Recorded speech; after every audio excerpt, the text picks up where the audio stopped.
Ladies and gentlemen, my name is Philip Sharp, and I'm delighted to welcome you on behalf of the Institute of Politics and the Kennedy School of Government to tonight's forum, which is Earth Day 2000, New Energy for a New Era. And we have an extraordinary speaker and group of panelists. But this event tonight was initiated by, organized by, and hopefully will help engage more students here at this university and around the country. And therefore, it's my great pleasure to first introduce Larissa Jester. Larissa is a senior at Harvard College. She is the co-founder and chair of the Environmental Network here at the university, a major new alliance designed to try to bring all of the various environmental groups together at the university to work together. Already has a number of accomplishments under its belt in terms of trying to encourage everything from recycling of paper to wiser use of the energy sources for this university itself. Ladies and gentlemen, Larissa Jester.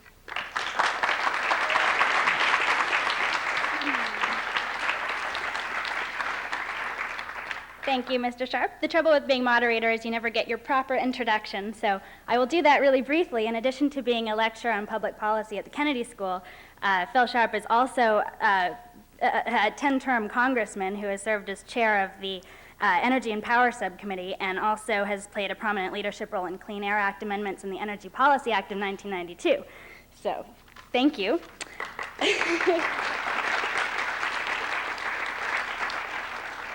And I'd also like to take this opportunity to recognize our co-sponsors who have been played a much appreciated role in this process, the Harvard University Committee on the Environment, and particularly Judith Korch and Michael Mcelroy, the Environmental Network, Greening the Crimson, the University Greenhouse Gas Reduction Project, the Center on Health and the Global Environment at Harvard Medical School, Harvard Environmental Action Committee, the Ecology and Environment Professional Interest Council, Harvard Environmental Law Society, Harvard Department of Operations Waste Manager, Harvard Seminar on Environmental Values, Alternatives for Community and Environment, the BTI Religion and Ecology Group, Campus Green Vote, the Coalition for Environmentally Responsible Economies, Earth Day Network, Environmental League of Massachusetts, Second Nature, TELUS Institute, Union of Concerned Scientists, and the Institute of Politics, particularly Alan Simpson, Catherine McLaughlin, Amy Dondero, and the Student Advisory Committee. Thank you very much.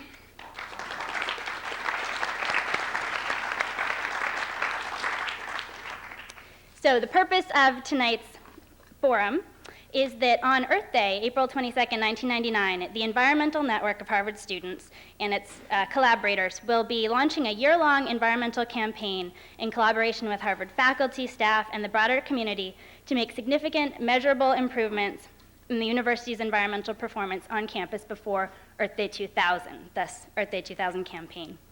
By assuming a leadership role in the International Earth Day 2000 New Energy for a New Era campaign, the Environmental Network is attempting to establish energy and environmental policies at Harvard that address climate change, reduce pollution, and preserve the health of local and global ecosystems.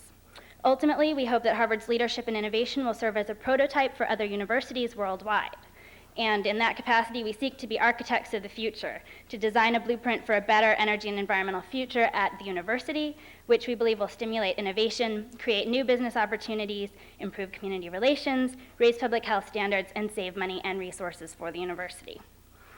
We are not waiting for Earth Day 2000, however. We have already begun to recognize the valuable role that students and faculty and administrators can play in moving this process along. We've already begun to work collaboratively with supportive faculty, staff, and administrators, and we hope that you will all join us in expanding this effort and endorsing the 7 goals which we have put together, and you will see the sheets on the tables in the back which explain them. But really briefly, number 1 is a university-wide environmental policy statement that will send a clear message of high-level university support for efforts to improve the environmental performance of Harvard University. Number 2 is a commitment to maximizing energy efficiency in university operations, to add advanced energy efficiency technologies and standards to our buildings. Number 3 is a comprehensive program to monitor, report, and reduce university greenhouse gas emissions, and thus play a leadership role in actively reducing the emissions nationwide. Number 4 is a university-wide procurement policy to purchase recycled paper and cease purchases of products made from old-growth forests, which is an important step in moving towards a transition in paper products and wood products. Number 5 is pilot projects for renewable energy and alternative fuel vehicles, exploring the use of renewable energy and alternative fuels to replace the polluting fossil fuels. Number 6, environmentally responsible investment choices, using the power of Harvard's very large investment portfolio to advance superior corporate environmental performance. And number 7 is a permanent university-wide green campus initiative to ensure continuing advancement and trackable progress in Harvard's environmental performance over time as we move toward a healthier, more productive, and more sustainable university campus. So that said, we have a wonderful panel in front of us, and afterwards we encourage you to take a look at the tables behind me with lots of information and sign-up lists to get more actively involved. And that's it for me. Thank you very much.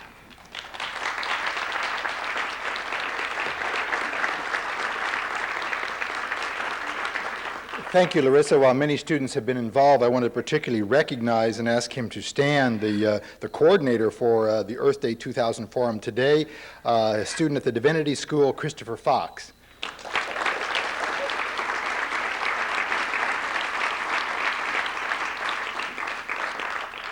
Well, it's my pleasure and my honor to be able to introduce our main speaker tonight. The old cliche says he is a person who needs no introduction. Indeed, here at the Kennedy School, he would be a wonderful and marvelous example if we actually spent the forum about his work, his life, and the contribution he has made to our society, because there are many things we could learn about civic commitment, about leadership, about persistence, and indeed about his first great educational act, which was to drop out of Harvard Law School. In 1970, while he was a first-year student there, he went to work as an intern in the office of Senator Gaylord Nelson of Wisconsin, and began organizing on the behalf of the senator and behalf of the issue teach-ins on environmental issues and trying to clean up our environment. And indeed, that led to his work as the first national coordinator of Earth Day in 1970, which it's believed brought together about 20 million people in this country, particularly to begin to advance the issues and get onto the public agenda, and to get people individually engaged, not only in the public arena, but in their own lives and in the corporate world, in dealing with the critical issues that were coming onto the fore at that time.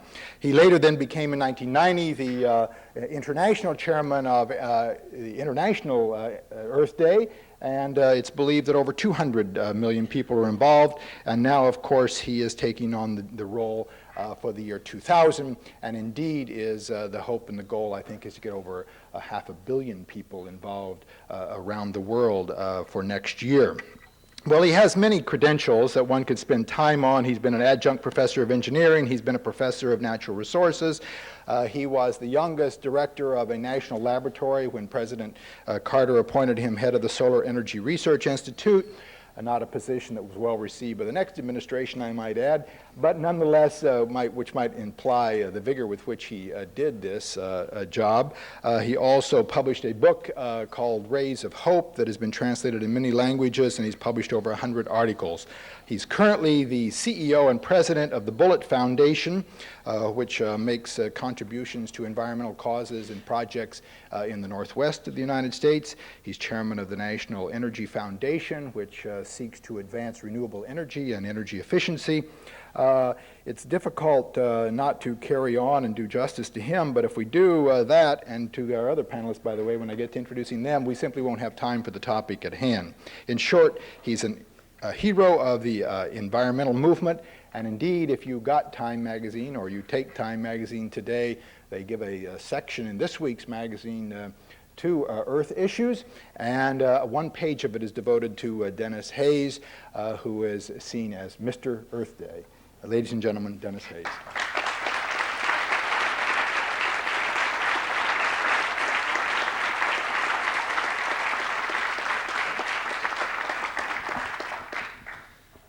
Thank you very much, Phil, for that modest, understated, and wholly inadequate introduction. Every now and then you get one of these introductions that makes you wish that you didn't have to speak, because it can only go downhill from there. But thank you for your very kind remarks. I'm going to talk for just a minute or two about dropping out, because there was a modest inaccuracy in Phil's introduction. And Probably no place in the world does this matter except right in this room, but because it is in this room, I'll correct it. I should say that Chris Fox, who did a wonderful job of organizing this, also did a wonderful job of organizing students throughout New England for Earth Day 1990.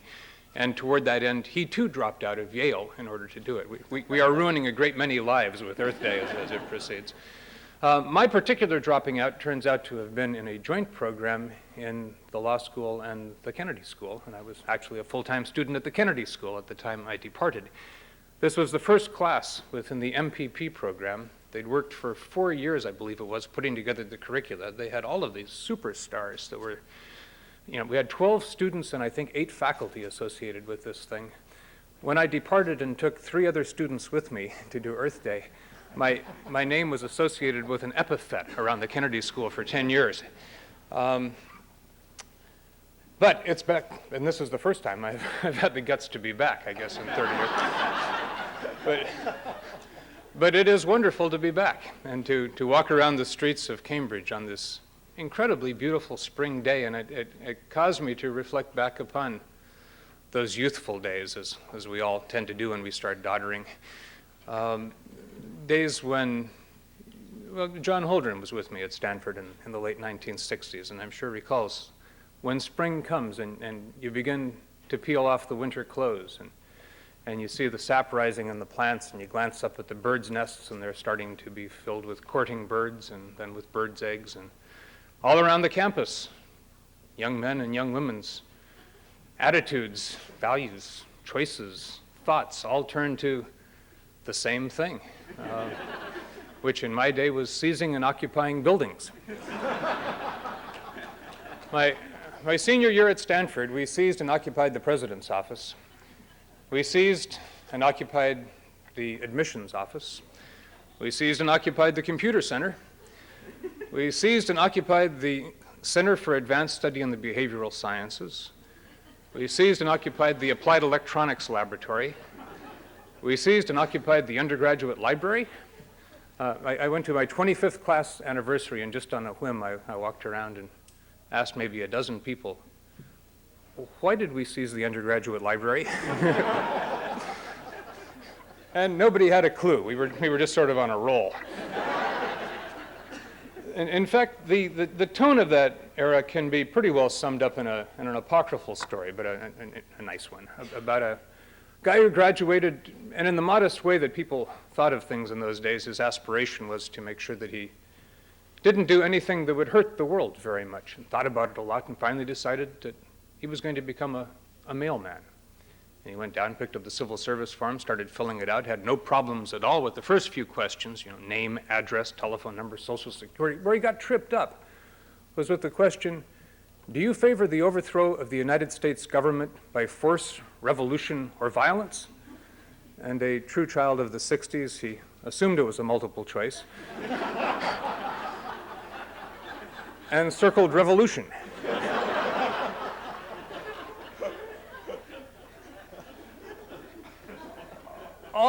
All of which goes to establish the context within which that first Earth Day took place.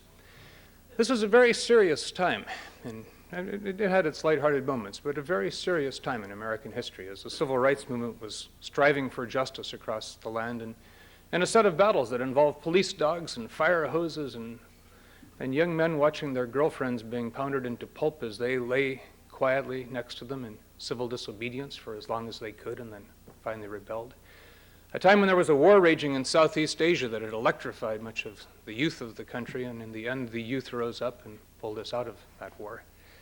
And a time when a great many people began to understand that we were destroying much of what made the world an attractive place to be in, and that we needed to start in a broad, systematic fashion addressing a new set of concerns. And they all fell within this rubric of environmentalism. In some large measure, the content of that first Earth Day relates a lot to what I want to talk about tonight. It's a thought that's not particularly unique. It's been expressed repeatedly throughout history by so many great people, St. Francis, John Muir, Gandhi. It's this concept that we are all part of some elaborate web that binds all of its various elements together, and that you can't destroy parts of that web without destroying the basic fabric of the web itself. This is something that's relatively clear to everybody here, and I won't belabor it, and I didn't bring any notes, so I won't even try to address it with poetry. But it's profoundly important, and it's something that we're beginning to see in myriad manifestations. I recently was reading an article about the Inuit in the very northern part of Canada, whose favorite dietary option, because it contains a great many vitamins and nutrients, is muktuk, which actually doesn't sound terribly attractive. It's skin with fatty tissues underneath it, deep fried. In fact, I had some once. I'm not going to compete with them for access to their sources of supply. But muktuk, it turns out now, is laced with PCBs. And in fact, a bit of it, the size of a sugar cube, contains a weekly permissible dose under Canadian law of polychlorinated biphenyls. Inuits not uncommonly get a 2 years dose of PCBs in one meal. And other parts of their diets have been similarly affected, with seals now being laced with dioxin and many fish being laced with toxaphene. And on and on. This article was actually quite detailed about the junk that these people were being afflicted by. The question is how? I mean, there are no petrochemical factories up there. There are no crops on which you would dump toxaphene. There are no transformers that would be leaking PCBs. It turns out that these things have come from other parts of the planet and in slow processes of global distillation, evaporating, precipitating out, drifting north, precipitating out, drifting a bit further, until they get into the north, where they deteriorate much less rapidly than they would in a warmer climate, bioaccumulate to very high intensities, and persist for a very long time. Examples exist everywhere. I think it would not be an exaggeration to say that perhaps 200 years from now, when people try to look back at this turn of the millennium and figure out what are the really big and important things, the stuff that is of sweeping historical importance that's taking place right now, that some of these activities may be precisely what will be remembered, much as we remember now things 200 years ago like the Industrial Revolution that went unnoticed largely as it happened. We didn't realize this was a phenomenon that was going to transform society, change our institutions, change the way that wealth is created and distributed, change basic value systems, impact religions, impact art. Similarly, I think right now, one of the things that will change many perceptions in the vast sweep of what takes place historically is this interdependent, woven new ability of a single species to change the planet. I mean, we've long had these enormous abilities to change things, what we now see as the desert wastes of Iraq were once the hanging gardens of Babylon, the Fertile Crescent within which civilization arose. And it was human activities, a wrong-headed agricultural and irrigation system that destroyed the fabric of that society and the environmental conditions that had supported it. And we all have examples of things ruined. I live near Hanford in Washington, this gigantic toxic waste dump that we've turned into a terrible, terrible place. But it's different now. In the last few decades, we've stopped affecting our backyards and our states and our regions and even our nations, and we've started affecting the planet. I think the first time that it really happened in a profound way is in an issue that, again, John Holdren has spent much of his life dealing with, the accumulation of weapons of mass destruction. This huge stockpile built up starting in the 40s and 50s of weapons that, if they should ever be unleashed, would wreak more devastation than the planet crashing into an asteroid. Suddenly, it's not something that knocks off a city, but an arsenal capable of knocking off much of what we know of as the planet. Then we find ourselves with holes appearing in the ozone layer and with the collapses of biodiversity around the world, and the issue that we're mostly focused on tonight, that we have begun to change the climate. A few years ago, this was a matter of some controversy. I wrote about it with more certainty than I probably should have in that book more than 20 years ago, but it's been out there as an issue for a long time. The evidence in recent years has become vastly more compelling. And interestingly, even as something very akin to a consensus is built within the global scientific community, American public opinion has tended to drift the other direction. We find ourselves with fewer people today worried about climate change and prepared to do something meaningful to avert it than we did 5 years ago. In some large measure, this is because it is such a gigantic issue and people go into deniability because it's hard to believe that they can do anything about it.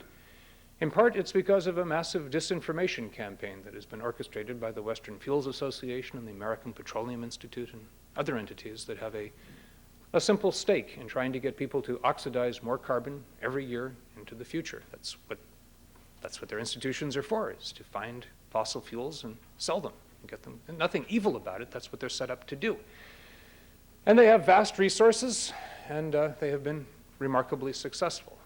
People can conduct a 5-year study, finally release it in peer-reviewed literature, get it out, and there will be one of these same half-dozen skeptics who worm their way into the second paragraph of every news article about it and undercut it with vast overblown statements with no basis and certainly no review for it. As a result, we now find ourselves in a position where we're in trouble. And we're in trouble on an issue that is very, very difficult to organize around. And as a consequence, we're getting started with this Earth Day more than a year in advance in the hopes of being able to do something that verges upon impossibility. In 1970, it was relatively easy. Our focus was mostly on clean air, and it was in circumstances that made that an organizable issue. You would look at almost any smokestack in America, and it, huge plumes, billows of stuff coming out. It was ugly. It was acrid. I grew up in a paper milling community where every single morning I woke up with a sore throat for the first 17 years of my life. That was the smell of prosperity. That was the smell of progress. And what we needed to do is to convince people, no, that's the smell of sulfur dioxide, and you can make paper without putting that into your lungs. A comparatively easy task. Hard, because we were fought aggressively, again, by many of these same forces, the oil industry, the coal industry, the electric utility industry, the automobile industry, but we were able to mobilize people around it. It was visible, and it was having an immediate impact upon them. And that's been true, I think, for the Clean Water Act and for the Endangered Species Act and for various other things that we've done. In fact, created a condition within which Richard Nixon felt compelled by the enormous public support and congressional support for these environmental issues to take the initiative himself on establishing an EPA. This was in the days when actually there was a degree of bipartisanship still attached to the environmental issue. And most people have forgotten that it was Richard Nixon who first proposed the establishment of the EPA and who chose Bill Ruckelshaus, who's possibly the best administrator we've ever had for the EPA, to be the person who launched it. Now we're talking about a problem that is invisible. You look at those smokestacks today and you can't see it, you can't smell it, it doesn't leave any acrid taste in your mouth. And it does its damage not to your immediate health, but on a global, planetary basis, and in a time frame that makes a lot of the causation somewhat more difficult to address. So there's really an important question that is facing us, which is 30 years after that first Earth Day, 30 years after we've gone to places like Harvard and Tufts and persuaded them to set up environmental engineering programs, environmental health programs, environmental law programs, gone down to the K-12 education structures and gotten environmental issues incorporated into the study of biology and into the study of chemistry, and have produced now in this democratic nation a huge number of people with the capacity to understand this, the capacity to listen to Rush Limbaugh and understand that he is just spotting hot air, that the science is there. The question is, have we created a critical mass sufficient that if we can capture their attention, that we can actually change public policy? In an issue where all of the economic might that's being pulled on it is on one side, can we get the people so far out on this issue, so aroused, that they will make it a core political issue on which you cannot be elected president, you can't be elected to Congress, you can't be elected governor or even to a city council unless you're prepared to address this and to tell people precisely what you intend to do about it and to be intending to do the right thing. That's the experiment that we want to run with Earth Day 2000. Let me give you the context, why this might be plausible. I think we're going to see a series of bumps right after the turn of the year 2000 due to Y2K. I'm not going to venture into that hazardous territory of predicting how big it's going to be. It's going to be someplace between some of these glitches may occur even a little earlier. It's going to be somewhere between a few heavy bounces on the road and the end of Western civilization, and experts seem to all be arrayed at every point along that spectrum. My hunch is that it's going to cause some fairly serious problems in some parts of the world, and that's going to command a huge amount of media attention here, and possibly a few localized serious problems in the United States. Enough that you can't really compete with it during that period of time. It's going to be immediately followed by the presidential campaigns. We've got these people that are out with vacuum cleaners, scooping up dollars from coast to coast now, mostly preparing for the year 2000 and for the primary season, all of which are going to be held in this period between about the middle of February and the 21st of March. During that period, we are going to be electing all of the delegates, or 80% of the delegates that are going to be going to conventions nationwide. If you are a presidential candidate, you cannot afford to lose California, or New York, or Texas, or Florida. So they're going to be spending their money, and they are going to command a huge amount of purchased media attention during that period. By March 21st, the money is going to be largely spent. The primary season is going to be over. We're going to have a couple of months then until the summer conventions, when suddenly someone will be formally nominated and $50 million of public money will go in to fund the bulk of the rest of the campaign. And into that hole, not with any particular brilliant pre-plotting or anything, just fortuitously, falls Earth Day, April 22nd. It is our hope to figure out a way to fill up the month of April with a concern over global warming and with the optimistic assessment of what we can do in terms of super efficiency and the tapping of renewable resources as an alternative to it. Our message is going to be almost Reagan-esque in its robust optimism. We are saying, in essence, look, we're running the world today on 19th century technologies. Diesel engines, internal combustion engines, steam engines. We're now able to dramatically change the whole basis by which we manipulate and employ and harness power, and turn to, again, the super efficient use of renewables, and go into some rather elaborate detail about the technologies that should be employed and the policies that can get us there from here. Some of which a president can do unilaterally, some of which will require new laws, some of which can be done at the state level, either by legislatures or by public utility commissions, some of which have to be done by cities, some of which can be done by individuals. There's something in this for everyone at every different level, and it's one of those issues that can't be solved by a magic bullet. It's going to require action on all of those different levels. So for the month of April, we're going after as much attention as we can get. Everything that is a vehicle of communication in American society, and I should say there is an entire Earth Day organization operating globally as well. We will be in every country in the world in the year 2000. We were in 141 in 1990. We will be at least twice as big in terms of number of participants this time around. But in the United States, we're going to be going after everything. That is to say, we will be trying to get letters to the editor consistently day after day in every paper in the country, op-eds in every paper in the country, cover stories on every magazine from Ladies' Home Journal to Popular Mechanics. We're going to try and get celebrities to go talk about it on Letterman. We're going to be trying to get public transit systems to put the message on the sides of buses and run them through cities. We're going to go to every major organized religion and try to teach them, persuade them to speak to their congregations in terms of the stewardship responsibilities. If there is a way that messages are communicated to people from the sides of cereal boxes to the internet, we're going to be there in people's face. We will never, I'm sure, achieve the degree of saturation that Monica Lewinsky, to her chagrin, managed to achieve, but we're going to take a serious crack at it. And the thesis that we are exploring is basically this. Is it possible for a democratic, well-educated, rich country that recognizes a problem and has at hand a series of solutions that will make it more robust, lead to a higher degree of employment, produce less pollution, stop the production of greenhouse gases? If we make a series of policy choices that will get us there, again, over a very long, multiple decade frame of time, can we get that kind of a commitment if merely we can capture people's attention and, if you will, rub their noses in it for long enough that they'll pay attention and say yes? If that is going to happen, it's not going to happen because we sat around a room in Seattle and designed a brilliant strategy. It can only happen if it involves chaotic organization, something where individuals and groups of all sorts in all parts of society pick it up as part of their agenda and figure out how to make it happen in their locales. So why I'm here is in essence to talk to the academics, to those of you who are graduating this year and going off to do something else in other parts of the country, to all of you who communicate with people in various forms, to enlist you in this campaign. If you're going to have a conference sometime in the next year and a half that's dealing with global warming or energy options, hold it in April.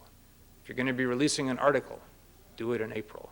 We are going to pile everything onto this, producing hopefully enough of a feeding frenzy that you cannot avoid this issue for April, in the theory that sooner or later, a solid majority of Americans will look at it, read beyond the headline, read beyond the first paragraph, begin to master it, and then start demanding of their political leaders that we take the right steps. Thank you.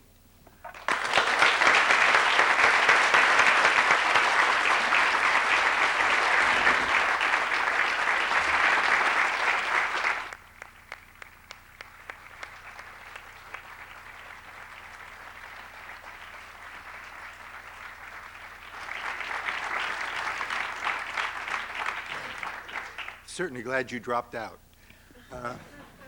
It's called dropping in and doing something. Ladies and gentlemen, we have a distinguished four panelists to provide some commentary on some of the issues for the 2000 Earth Day, but also may have a comment or two about what Dennis has said as well. And I'm first delighted to introduce Veronica Eady. She is currently the Executive Director of Alternatives for Community and the Environment, an environmental justice and law education organization here in or nearby in Roxbury, Massachusetts. She's been a lecturer in environmental justice at Stanford Law School. She's had a number of other positions along those lines, and indeed she helped establish the first environmental law clinic in Russia when she was a visiting a professor there. She's currently on the National Board of Directors of the Coalition for Environmentally Responsible Economics series, which we'll hear from a little later as well. She's on the National Board of the Sierra Club and the Earth Island Institute in San Francisco. Veronica Eady. Thank you very much.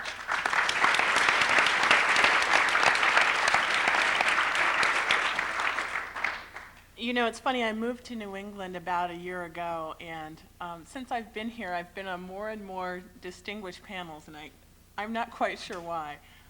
I think it might have something to do with my hair, but I'm not sure. Anyway, there's nothing worse than to find yourself, an environmentalist, having to speak at an Earth Day event after Mr. Earth Day. But I will attempt to. I was asked to speak on this panel to talk about some of the work that ACE is doing in Roxbury. And along with my national affiliations that I have with Ceres and the Sierra Club and Earth Island, I am very worried about global warming. I'm worried about the warming of the oceans. I'm worried about the accelerated extermination of species. And one of the most important things, impacts that global warming is bringing about is effects on public health. It's panned out in a number of surprising ways and a number of different ways, and a couple of them that I'm not going to spend too much time on are surprisingly malaria and dengue fever, which we're finding more and more in the United States.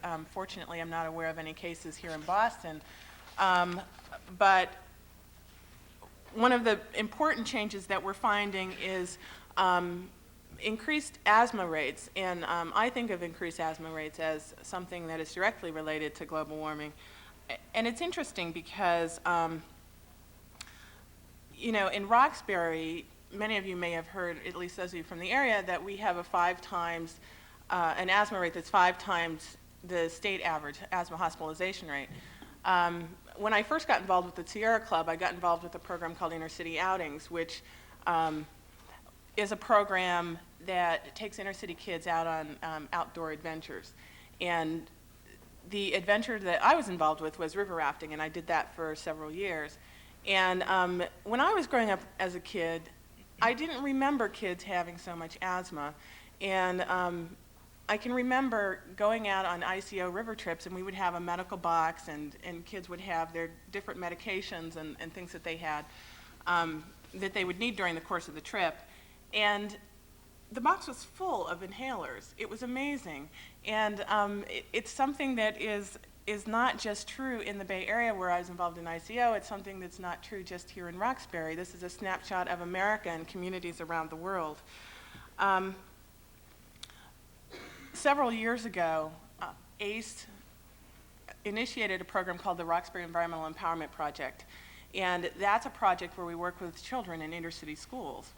And one of the things that we did when we launched that program was that we talked to children in their classrooms and asked them how they define the environment and how they define the most pressing environmental issue. Overwhelmingly, those children identified asthma as their most pressing environmental issue. And through that conversation that we had with children several years ago, we really crafted a way, in large part, that ACE is still going to this day and will continue to go.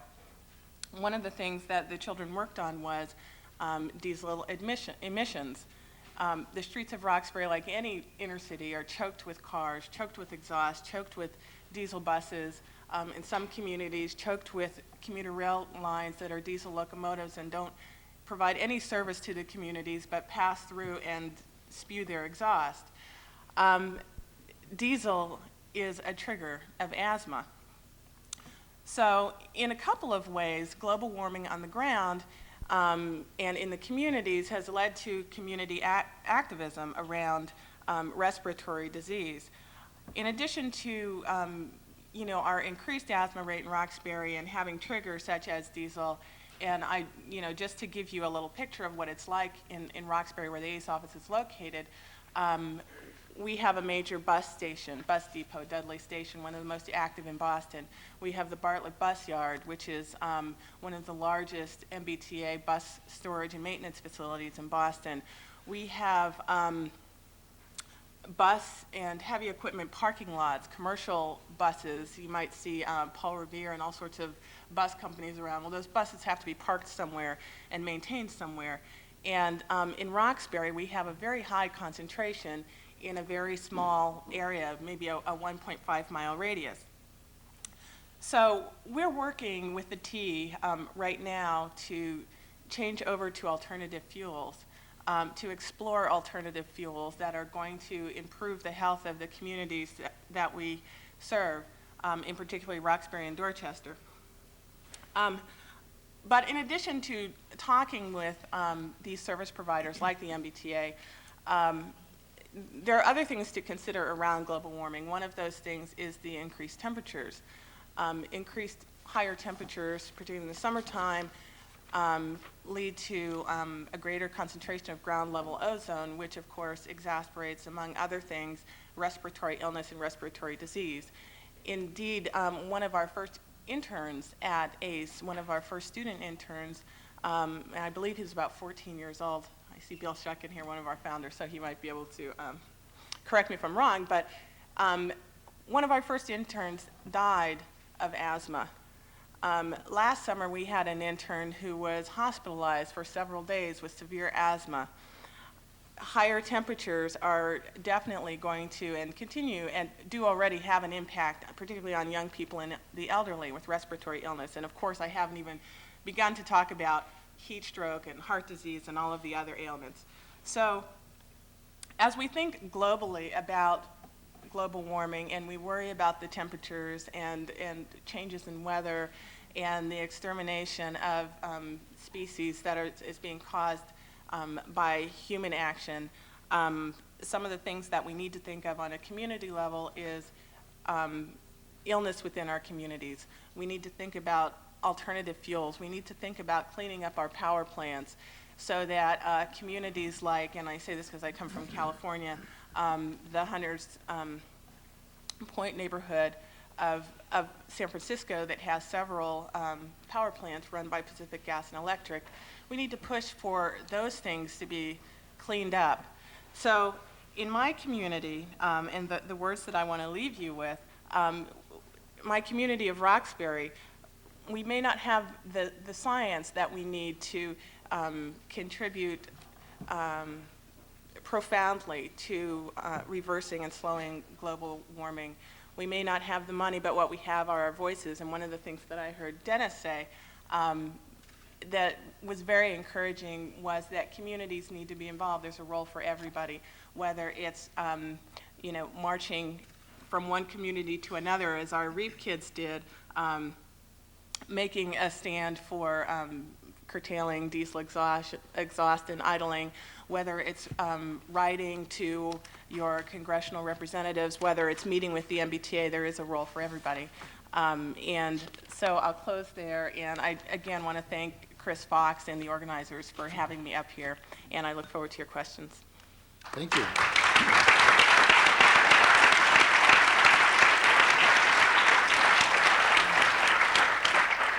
Our next speaker is John Holdren. He's the Teresa and John Heinz Professor of Environmental Policy here at the Kennedy School. He's also the Director of the Program on Science, Technology, and Public Policy at the Kennedy School of Government. He holds other academic positions, but very quickly, a couple other highlights. He's on the Board of Directors of the John D. and Catherine T. MacArthur Foundation. He's been playing a very prominent role in the President's Committee of Advisors on Science Technology, a group called PCAST, where he's been dealing with global warming among other issues, and in particular dealing with the research and development issues. He's the author of some more than 300 scientific articles and reports. He's a contributor or editor of over 15 books, obviously has a very extensive and distinguished academic as well as public policy background. John Holdren. Thank you, Phil.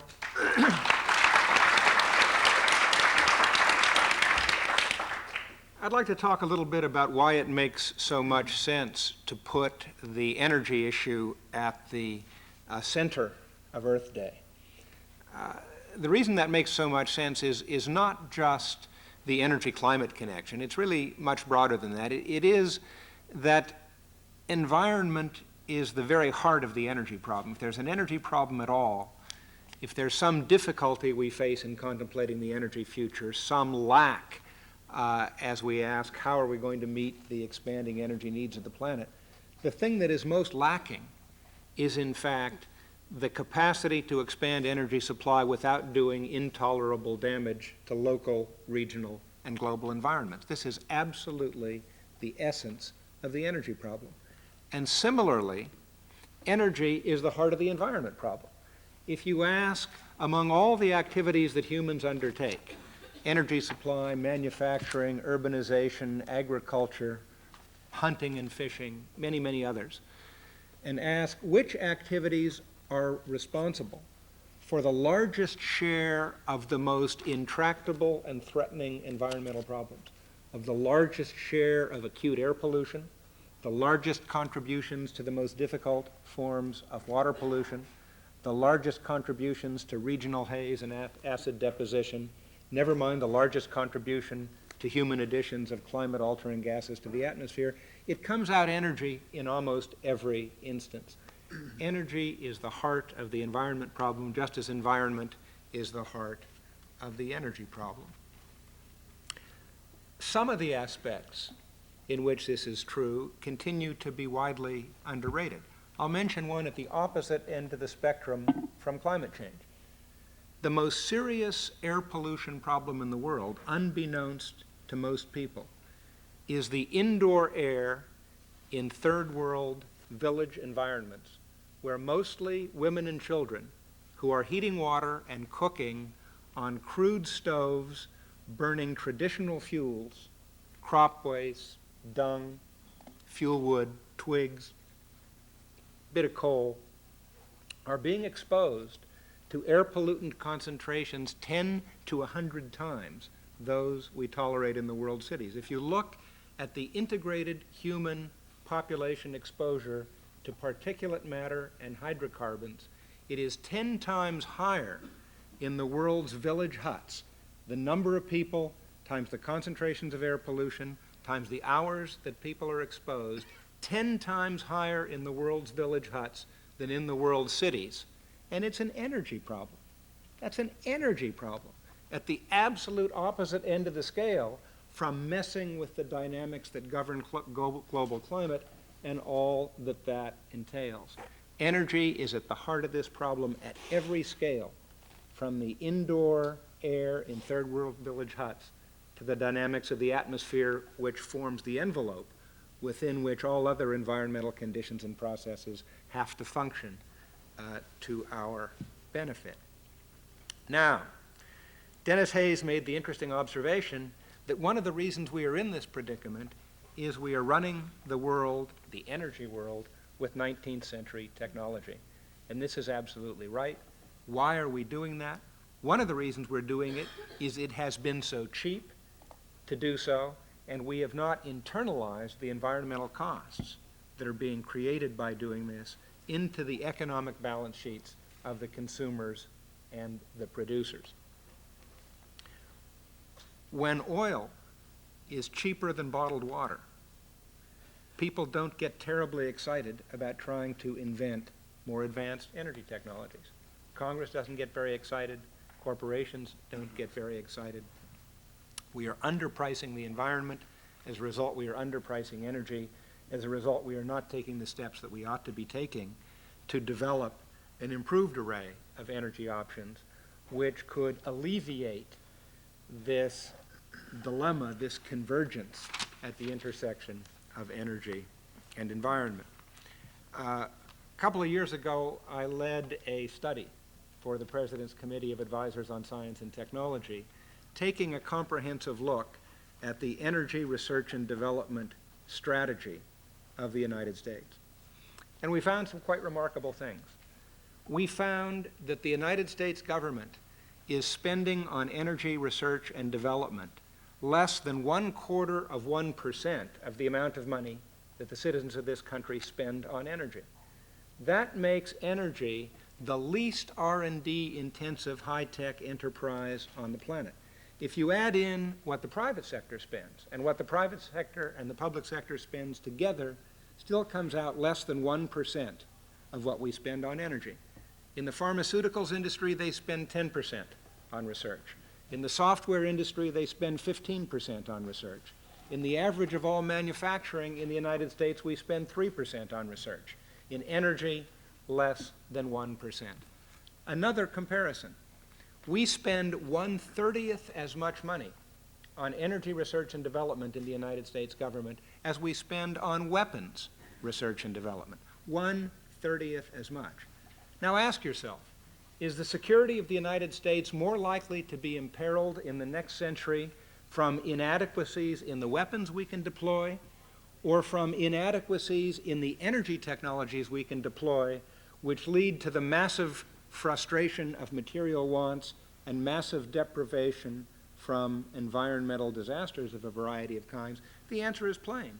We are much more threatened by inadequacies in the array of energy technologies we can deploy than by inadequacies in the array of weapons technologies that we can deploy, and yet those are out of sync by a factor of 30 in the amounts of money we're spending. We recommended in that PCAST review that the United States roughly double over a period of 5 years the amount that we're spending on energy R&D and put 80% of the increase into renewables and energy efficiency. That recommendation was endorsed unanimously by a panel of 20 people that included nuclear people, fossil fuel people, renewables people, efficiency people, and people who weren't energy experts but simply experts in managing large-scale complicated enterprises, and who were persuaded by the experience that the United States ought to do this, persuaded by the experience of the study that we should double what we're spending on energy R&D in the federal government of the United States. Administration recommended to the Congress about 65% of what the panel recommended to the administration. The Congress passed about 65% of what the administration recommended. So 40% of what we proposed actually ended up in the budget. It was a step forward. Against the scale of the need, it was a drop in the bucket. If they had accepted everything that we recommended, it would have brought us back by the year 2003 to the level we were spending on energy research and development in this country in the Bush administration in fiscal year 1991. It is a difficult situation we're in. If we do not start to work more systematically and harder to improve the array of energy technologies at our disposal, this energy environment convergence is going to become a train wreck. That's why energy belongs at the center of Earth Day, and I'm delighted that Dennis and others orchestrating this issue have put it there. Thank you. Thank you very much.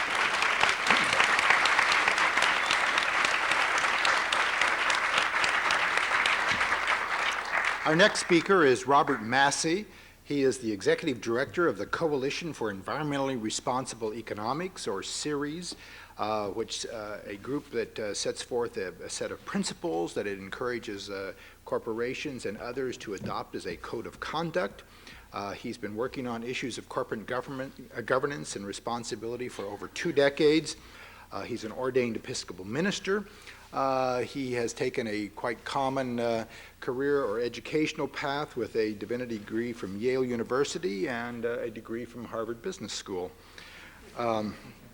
He's currently teaching at the Harvard, or he has taught at the Harvard Divinity School, and he was the 1994 Democratic nominee for Lieutenant Governor here in the state of Massachusetts. Ladies and gentlemen, Robert Massey. Thank you.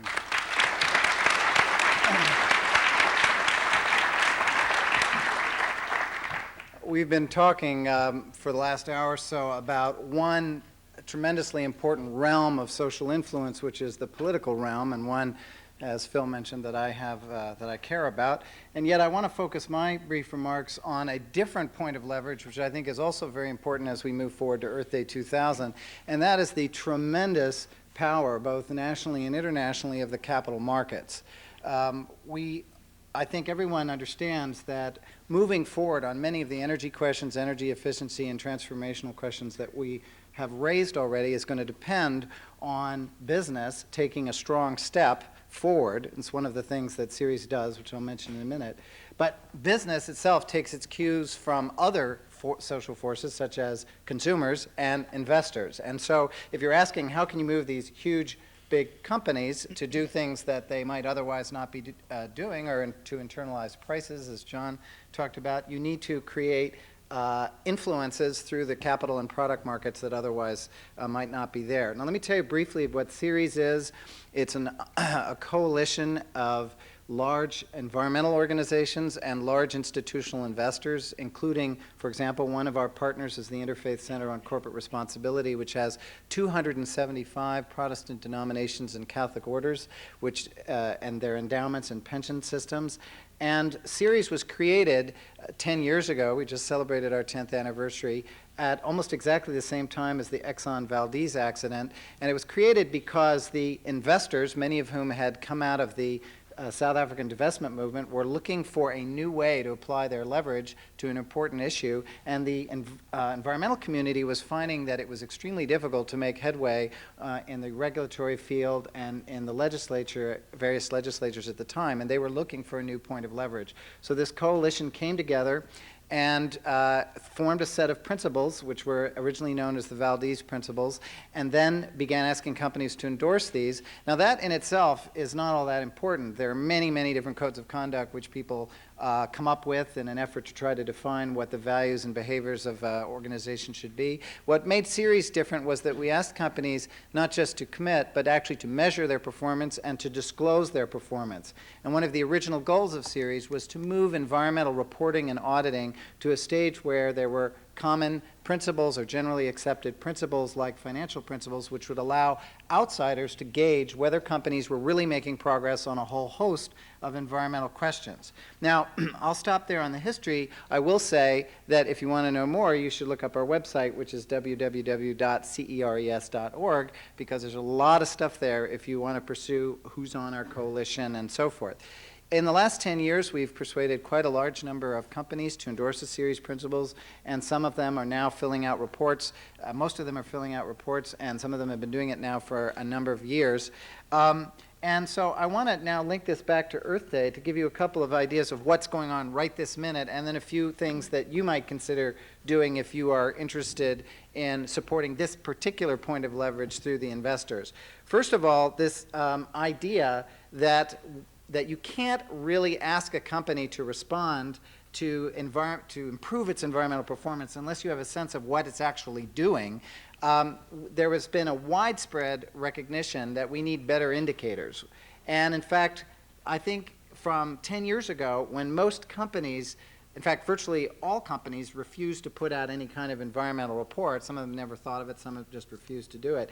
Now, virtually every company and every leading company in every industry does put out an environmental report, but the debate has shifted from whether you should do that to how you should do it and what measurements you should use in doing it and how comparable are those and what kind of progress can you track.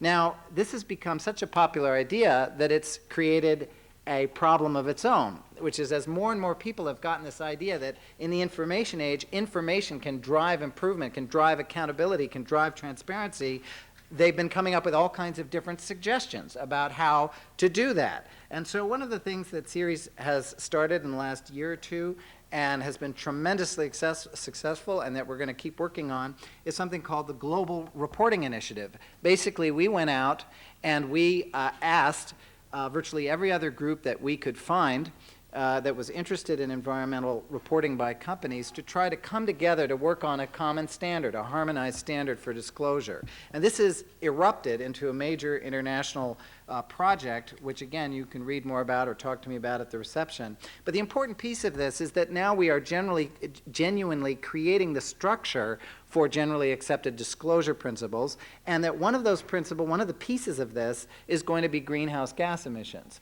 And now there's a lot of debate about how you do greenhouse gas measurement, how you normalize it by production or by sales. How do you get a grip on what companies are doing relative to each other and relative to their own behavior in the past? And you can imagine this is really tricky when you've got companies buying companies and selling off pieces of companies to get some steady measurements. And yet a lot of progress is being made on this. A lot more effort is being invested in it. The GRI project, the Global Reporting Initiative, is working not just with other NGOs, but with major businesses, with the World Business Council for Sustainable Development, for the UN Environment Program, and we're really seeing a consensus growing that we can reach some common understanding of how to measure greenhouse gases and so forth as produced by firms. But one of the important things is it's not enough just to produce the measurements. You also have to have people wanting to know what they are. It's not enough to push the information out. It has to be pulled. And right now there's a problem in that if you go to your average investment analyst and say, yeah, well, how much do you care about greenhouse gas emissions at Procter & Gamble or at Coca-Cola or whatever, they're going to say, not at all. We don't see any connection between that and the financial measurements that we normally track. So there's a disconnect that needs to be connected, just as there's a disconnect in our political life that needs to be connected. Now, how do we connect that? Well, there are a lot of different ways. One of the things that Ceres does is there's a mechanism, some of you may be familiar with it, that if you are a shareholder, particularly a large institutional shareholder, you can file a resolution with a company, which is a formal proposal urging the company to take this or that step. And this resolution goes through an official process, and eventually, if it's not settled before, can end up on the floor of the annual meeting and can be put to the shareholders for a vote. So that's a very effective way of raising certain issues with companies.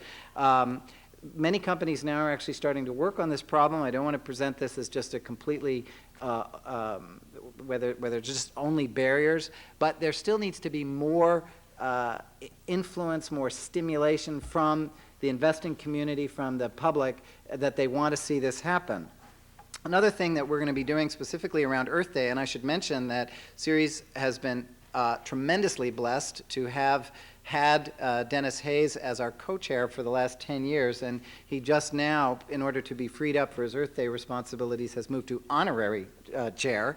And we're very pleased, as Veronica mentioned, that she has just joined our board. But one of the things we're thinking of doing, in fact, I would say planning to do, is build our Ceres annual conference, which is a gathering of investors, environmentalists, and businesses, which is usually held in April, around some of the themes of Earth Day, and specifically around a drive to generate more support from large institutional investors and particularly state pension funds. So we now have, for example, a new state treasurer in California, Phil Angelides, who's interested in these issues. We have a new state treasurer here in Massachusetts, Shannon O'Brien, who I ran with in '94, and she went on to run again in '98 and won. And she's a talented lady, and she is starting to look at these issues. But they need encouragement. So if you would like to see a municipal treasurer or a state treasurer or the treasurer of your retirement plan or of your mutual funds are particularly inactive on this, you should be writing to them and calling them. What are you doing about this? Are you voting for shareholder resolutions? There are now shareholder resolutions filed by churches and environmental groups asking certain big energy companies to talk about how climate change over time is going to impact the financial viability of that firm. This isn't just we want to save the planet because we want to save the planet. That's not good enough in business. You have to say, how is it that in the long run this is going to affect your returns as an investor, as a business? Now, those are totally legitimate questions, and yet people aren't asking them. So finally, just to wrap up, obviously I feel like I'm a living internet page. You could click on any topic and you could get a lot more, and then you could click and you get a lot more. But let's just see this as a beginning.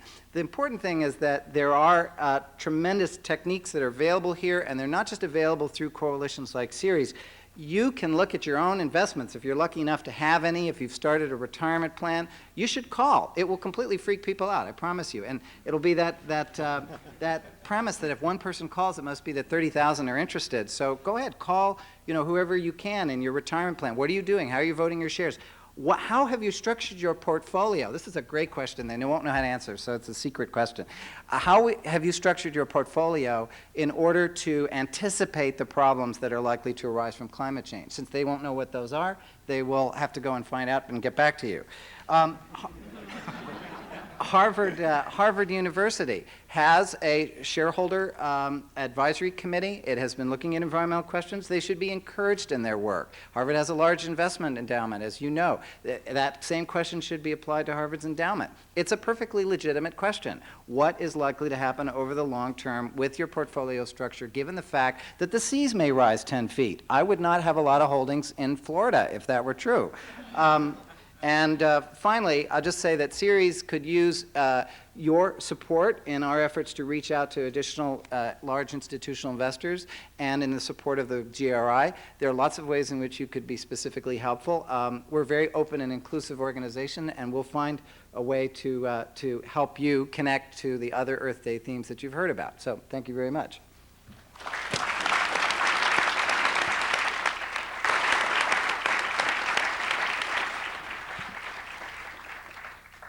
Following the other introductions, it's only possible to give a couple highlights from another fifth actually, a very distinguished career and someone who's made major contributions.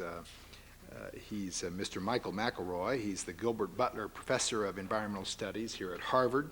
That's his most recent academic appointment. He is chair of the Harvard University Committee on the Environment. He's also chairman of the Department of the Earth and Planetary Sciences here at the university. He's contributed more than 200 technical papers to help advance understanding of issues dealing with stratospheric ozone and with greenhouse gases. He's received a number, as have other panelists, distinguished awards. He is a scientist who is active in the public policy arena. Michael Mcelroy. Thank you, Phil. I have to say this is not an easy group to follow, but it's an impressive presentation. And I thought if I could excuse myself, I would like to go off and buy some ocean frontage in New Hampshire, where there's still time to make a good deal. Let me try to say a little bit about, it seems to me the climate issue has been extremely controversial. And it isn't clear why it should be controversial, because really it's not that complicated. And I think there's a great deal of misinformation about the climate issue. I thought maybe I could take a few minutes and try to at least present a perspective on the issue. First of all, there's no question that carbon dioxide is going up, and it is a greenhouse gas. We even have an historical perspective. We know, for example, what the level of CO2 was in the atmosphere from direct measurements back for 500,000 years by extracting air from polar ice, from Antarctica. We know that the level of carbon dioxide in 500,000 years has never been as high as it is today. We know that the reason it's going up as rapidly as it is today is largely due to the fact that we're burning fossil fuel globally. We're producing over 6 billion tons of carbon on an annual basis. That's more than a ton per person in the world. We know that 22% of it is coming from the United States with 5% of the world's population. We know that we're adding to that by burning tropical forests. And there's no sign that it's going to slow down. So I suppose one can ask the question, well, does it matter? Is the climate likely to change? Well, we can rely on models, and the models tend to be very conservative models. The models necessarily are going to give you the slow, secular change. The models don't have built in the physics that will allow the climate to flip. And so one has to go back again and look at the past and see what the climate has done. Now, I could tell you about the fact that at the moment, the circulation of the Atlantic Ocean works in a very interesting way. Heat is moved from the southern hemisphere to the northern hemisphere by the Atlantic Ocean. The ocean sinks in the north and it flows south. During glacial time, it worked in the opposite direction. Heat was actually moved from the north to the south. The ocean can change its state, and it can change it very quickly. The Pacific Ocean can flip its circulation in less than a decade. I could tell you about times in the past when a climate change that originated in the North Atlantic was experienced 10 years later globally, and specifically in the tropics, about temperature changes that were measured in the up to 5 degrees in less than a decade in the tropics. I could tell you about a time not that long ago when sea level didn't rise by an inch or so every decade. I could tell you about a time when sea level jumped by 4 meters in less than 140 years. Now, the models don't predict that. The models don't simulate that. So one has the option. The option is assume that it's not going to happen in my lifetime, or it's going to happen so slowly that I don't notice, or worry that it could actually happen so quickly that you couldn't avoid noticing it. And indeed, there's some indications that it is changing at the moment in a way that is unprecedented. Our colleague Dan Schrag here has been making some very clever measurements which allow him to look at the statistics of the El Nino, not just in the last 20 years, but in the last 150,000 years. And he tells me that the El Nino behavior in the last 20 years is unprecedented. We're having more warm periods, El Nino, than cold periods in the last 20 years than occurred either in this interglacial or in the last interglacial. So I think that there are reasons to believe that there are changes taking place at the moment and that they could be potentially serious. Now, can you do something about it? Well, we have the Kyoto Protocol. We have a framework to do something about it. The administration has signed the Kyoto Protocol.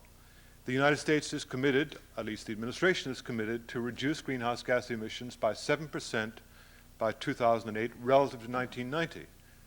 Where are we now? We're now up 11%. So if we're going to get down by 7%, we've got to reduce emissions by 2% a year for the next decade. I don't see any sign that we're moving in the right direction. So I think that the initiative that we're talking about here is extremely important. I think that the need really is to educate our fellow citizens about the challenges that exist here and to remove some of this, I'll call it loosely, hot air that exists in the climate debate. I don't think that it really costs the United States a great deal to be proactive in dealing with the climate issue. I think that there are energy options that do not involve the expenditure of a large amount of tax money. I think that at a time when, as John Holdren pointed out, gasoline is cheaper than bottled water.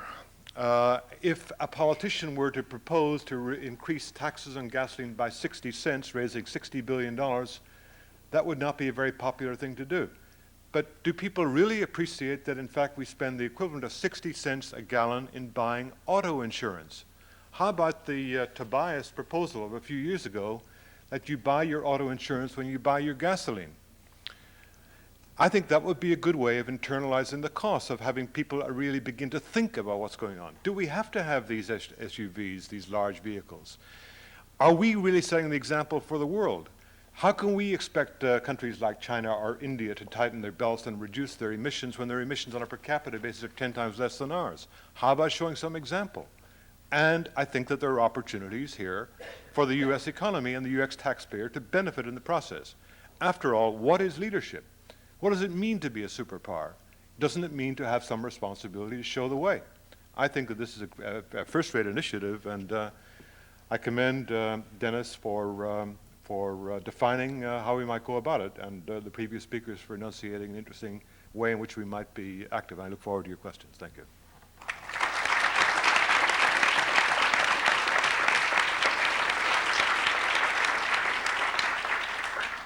Well, ladies and gentlemen, we have a practical difficulty. Tonight at 8 p.m. is another forum in this very room, which has to be reset up. So I need to push us to quickly get to the question period here. And there are two microphones. If you wish to ask our panelists a question, please come up to the microphones and we'll alternate between them. We would ask you to identify yourself briefly and to try to keep your question brief, because we are so time constrained, this way we can get more people in and more ideas. If you wish to direct your question to one member of the panel, please do. We'll probably avoid asking everybody to comment just to save time, but if a panelist feels so strong about something, I'll certainly let them respond. Yes? Torkel Peterson, I'm a mid-career student here at the Kennedy School. This is a question particularly to John Holdren. Over the last 50 years, we've seen lots of discussion over national security interests like the terror balance. The issues that you're addressing in this panel have at least the same magnitude, if not bigger. What are the, let's say, the clear reasons why we don't see Allison and Blackwell and Joseph Nye sitting here? Aren't the threats that you are trying to touch upon vital interests for this country? Myself, I come from Denmark. I have the impression that if the seas were to rise by 3 or 4 or 5 or even 10 feet, we would be decimated by half. Can you explain if there are initiatives to try to make cooperation between the national security groups that normally work with this and the environmental group? There is a link being made by many analysts between environmental issues of this kind and security issues, and it's not all that difficult to make it. It is nonetheless more subtle and more difficult to galvanize politicians into action with this particular argument than it is with a variety of other security-related issues. I'm absolutely amazed that the Congress of the United States, and maybe Phil Sharp can explain this, continues to be willing to appropriate $4 billion a year for ballistic missile defense, which has a near zero chance of being effective, and is unwilling to appropriate more than a third of that amount for innovation in energy technologies. It's really a very interesting problem. I had the opportunity to have dinner with Madeleine Albright a year and a half ago, focused precisely on this climate change issue. And in the course of that conversation, she agreed that climate change was a major national and international security issue that was, in some respects, more difficult than the Cold War had been. Because we had a framework within which we could deal with the Cold War, we don't yet have a framework within which we can deal with this particular problem. Hi, my name is Andy Hoffman. I'm from Boston University. I think what we're talking about here is broad social change. And society is very complex. It has many components. And so, Mr. Hayes, you're pushing the idea of mobilizing public opinion to drive government regulation. Mr. Massey suggests driving capital markets to shift industry or corporations. Does government drive industry? You know, which is the tail and which is the dog? There's a limited amount of resources to try and drive this social change. Where is the strongest lever? Should you even engage a public that says we should have better environmental controls while they get in their SUV that gets 8 miles to the gallon to drive 2 blocks to pick up their gallon of milk? I mean, where is the best way to drive this kind of change?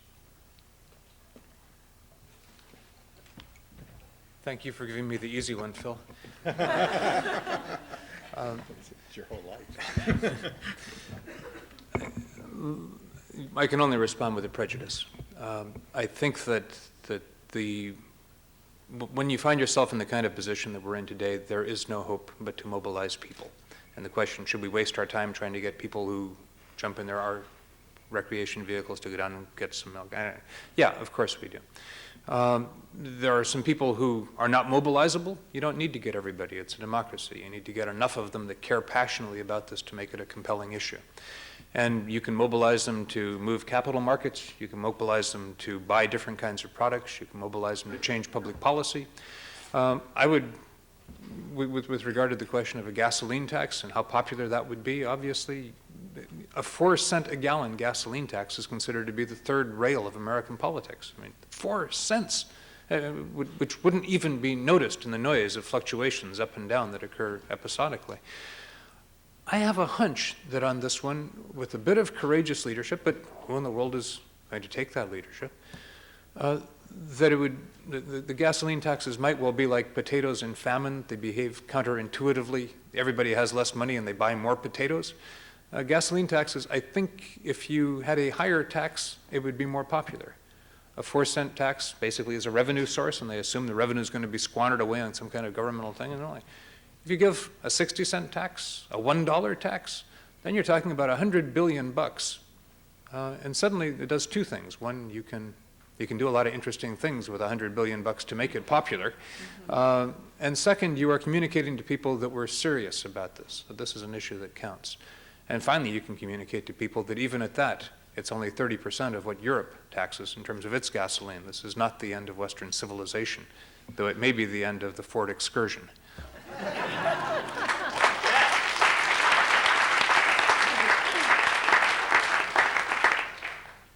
Thank you. My name is Ambrose Spencer, and I'm a member of the Boston Area Solar Energy Association, the Second Law Economics Work Group, and the Massachusetts Episcopal Diocese on the Committee on the Faith and the Environment.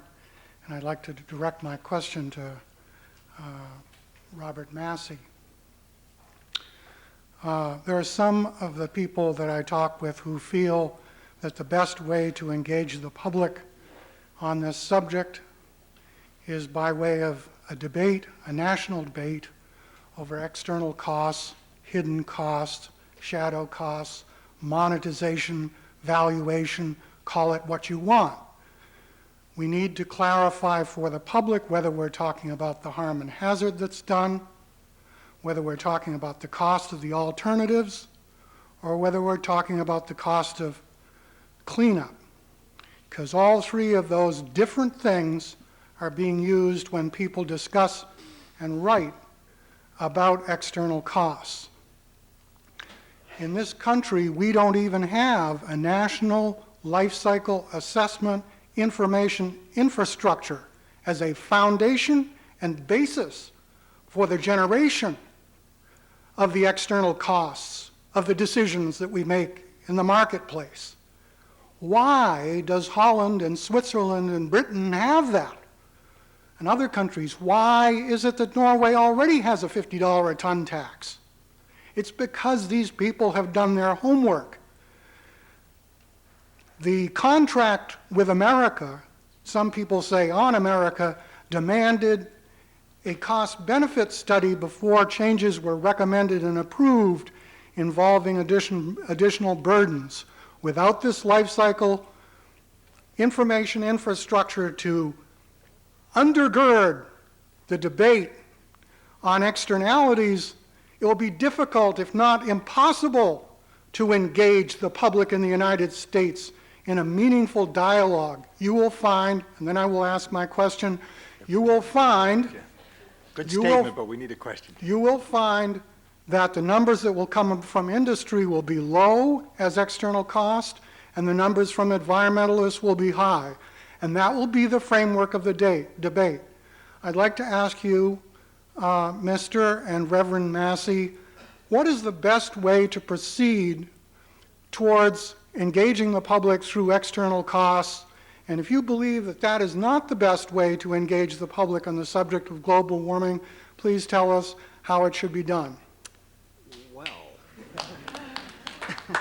I may draw on the expertise of the panel here a little bit to answer that question. Let me Let me tell you something interesting I learned in my time at Harvard Business School. When I arrived at Harvard Business School, I had been a minister in New York City, and I got there, and I thought, oh my goodness, here I am at Harvard Business School, where everything is hard facts and hard numbers, and particularly about money. Money is this tangible substance that you can measure, and that is, you know, and it's not the world that I'm from. Well, I found something incredible at Harvard Business School, which is that you can make anything up you want. I mean, there is, particularly in finance, I mean, there are ways of creating instruments of capital and support and equity and this and hedge and derivative. And, I mean, you can make money out of anything. And that's, now, the lesson I learned is that this business of counting is a deadly serious game. But it is a game, but it is deadly serious. We can count whatever we want to count. I mean, let me just tell you, there's a difference, some of you may know, there's a difference between market value and book value in a company. And often the book value is very small and the market value is very high. And how do you explain that difference? It's magic. It's called goodwill. Now, goodwill can be billions and billions and billions of dollars, but it's a concept that explains the difference between market and book value. People will write very seriously about this. They measure it, they evaluate it, they look at the valuation of companies in terms of their ability to be acquired on the basis of it, and yet it is a concept that was made up. It was made up, let me just tell you. Now, what that means is that there are certain people in this world for whom things don't exist until you measure them in a certain way. And so for those people, many of whom are in power, we have to find new ways to measure. Now, you have all kinds of interesting efforts around this. You have people trying to measure the free resources provided every year by the environment, which I think came out to some, what was it, $15 trillion or $50 trillion? You know, how much is it worth to you? This is why it's a deadly serious game. How much is it worth to you to be able to breathe? How much money would you spend to breathe? And this is a real question when you think back about the asthma issue. How much is it worth to you to have water that you can drink? Well, we're seeing that now as a market for what used to be a relatively free product has now been created for a brand-named product, which is drinking water. Anyway, to try to answer the question, one, and to link it to the earlier question, what do we need to do? We need to do everything. That's the answer, everything. And that means that whatever you're good at, that's what you need to be doing. You need to be doing more of it and linking it to Earth Day.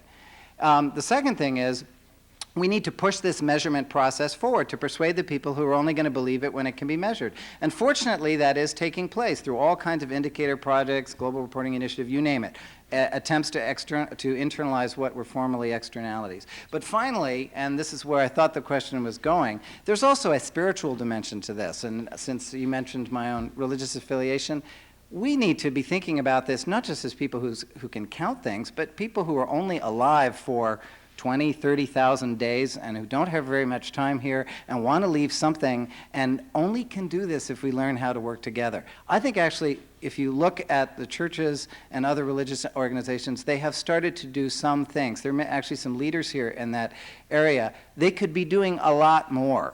Every community could be doing a lot more. And that's why I think the Earth Day is so great, because it doesn't say all of you have to follow this one strategy. It says all of us can be linked in all of our strategies, number counting, spiritual strategies, and try and bring them to bear in a focused moment in history in April of next year. And that's why I support this so much.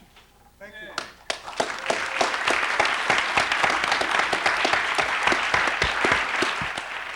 All right, Carl.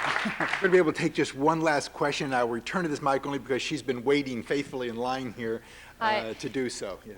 Hi, my name is Molly Turpak, and I'm a MPP student in the second year in the program here.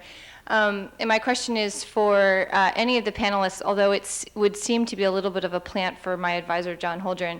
And the question is, how do you each spoke of a message to push a lever domestically, and I just want to hear how you take the message internationally, because I think that we can push as hard as we want to get the people to stop driving SUVs here, but if they do it in India and China, it doesn't matter what we do here. So quickly, Dennis or John or Veronica as well, because we need your counterparts everywhere.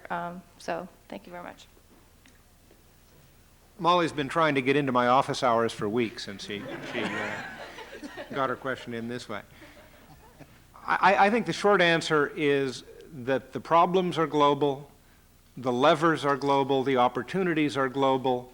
The only way in which we will deal successfully with any of these problems, with developing sustainable economies that can provide the ingredients of the well-being that people want without wrecking the environment, the only way we're going to be able to deal with problems of security that are inherently multinational and global, the only way we're going to be able to deal with climate change is through cooperation. It is no longer possible for countries to secure their well-being, whether it's their economic well-being, their environmental well-being, or their well-being in terms of military security. They can't secure it independently. It can only be secured by making common cause with others who share the same atmosphere, the same oceans, the same global economy, the international flows that link us all, of people, of money, of ideas, of goods, of diseases, of drugs.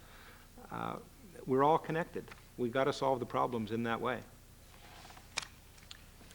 With that, ladies and gentlemen, I want to let Dennis Hayes give a concluding remark here before Larissa comes back to the microphone. Just a quick comment in response to that question, and another sort of quick thing that I would be grateful for any of you who are interested if you'd take out a pencil and a piece of paper right now so that you'll have it by the time that I finish the next 3 sentences. This is obviously a prime audience for us, coming here on a vacation on a beautiful day out of Cambridge and spending a whole evening doing this, so you are people I want to get hooked up with.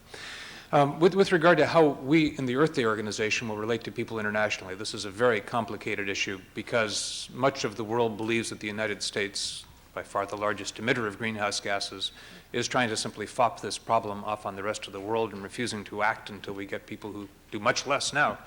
Interestingly, if you look at the progress that has been made in places like China and India over the last the last 5, 6, 7 years, in terms of reduction in greenhouse gases per unit of gross domestic product, they have been vastly more successful than we and most of the rest of the industrialized world has been. If you look at a country, the fellow who was here from Denmark, Denmark last year shipped out 1/2 of all the wind turbines manufactured on the planet.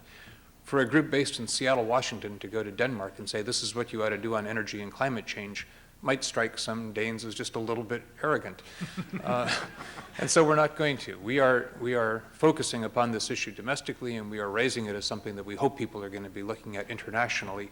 But we view our role as making sure that the United States plays a leadership role in this. I mean, in some very large measure, with our automobiles and our industrial processes and our what have you, we kind of led the world into the cul-de-sac that we're currently in. We have the wealth, we have the technological savvy to lead the world out. We're not doing so, and so we're going to be placing a huge amount of our effort focused on the United States as the best way to affect the rest of the planet, in addition to things with international aid and assistance from the World Bank and what have you. However, if you've got some paper out now, and I'm embarrassed to have to go back and do this, but when I started organizing, we didn't have websites and internet addresses and things, and so we just passed out cards and got addresses and ran them through mechanical devices. Interestingly, for the first Earth Day in 1970, a guy who spent probably 5 hours a day running this mechanical device, cranking out labels that we would put on newsletters to mail out, is now a United States Senator, which shows there's, I don't know if that's good news or bad news, but at least there's a future in that. In any event, our web address is www.earthday.net. It's Earth Day Network, so it's pretty easy. We could go with orgs or coms, or in fact, if you go to com, you'll also bounce to us. Some other group has the earthday.org. But www.earthday.net, and this site is going to be enormously robust. It will connect you to myriad other pieces of information, connect you to whatever groups you want to get connected to, give you ways to get answers to questions, to download curriculum, to have a daily upload of everything that's really exciting that's happening in environmental news around the planet. We think it's going to be a site that you'll really enjoy. Thanks. Thank you very much.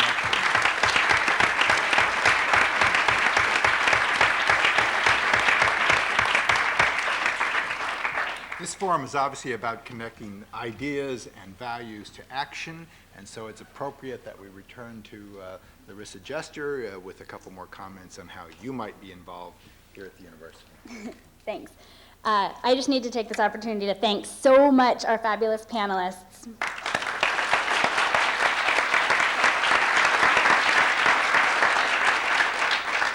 and also all of our wonderful co-sponsors. I think I've seen a lot of apathy on this campus and in the community, and these panelists have certainly inspired me to take some action, and I hope they have with you too. We don't all do this by storming and seizing office spaces anymore. In fact, we've moved away from that strategy, but clearly there's a lot individuals can do, calling their energy companies, calling their shareholders, or their portfolio managers, and making individual contributions. Now, you can also get involved by contacting student groups on campus.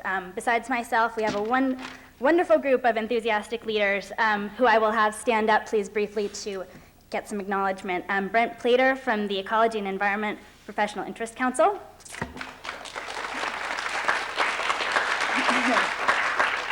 Amanda Cohen, Baxton Wasson, Allison Guayardo from the Environmental Law Society. Allison's here. Yuri Agrawal and Gretchen Stevens from the Environmental Action Committee at the college.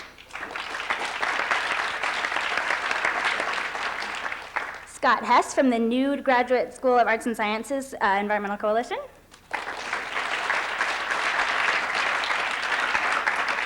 Dennis Hargis from the BTI Religion and Ecology Group.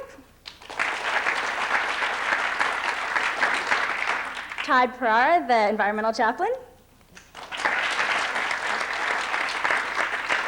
And Chris Frox from the Divinity School, who has done so much for this forum.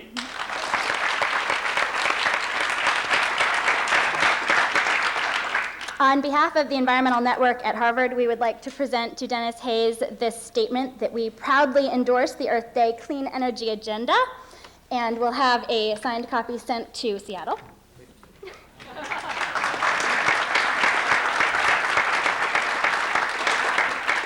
And I also need to let you know about two fabulous weekend events: the college's Earth Day Festival and the Mac Quad on Saturday from 11 to 3, and also the Tufts University Conference on Climate Change and Civil Society, for which there are brochures in the back, which is also on Saturday. And finally, please check out the tables, sign up for lists, get involved. Happy Earth Day.